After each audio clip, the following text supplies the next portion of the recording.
Hello friends, the patient shown on side A. Side A is cerebral abscess. Okay, this is cerebral abscess.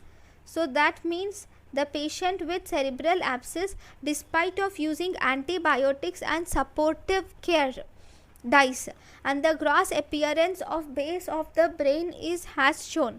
What is the brain? Which part of brain is involved?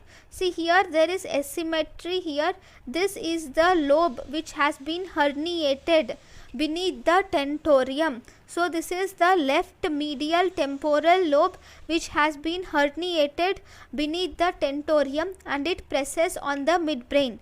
How does the abscess cause edema?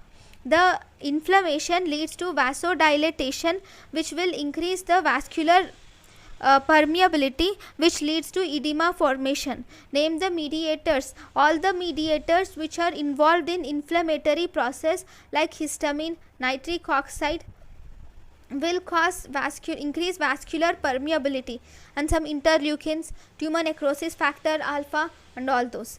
Thank you for watching.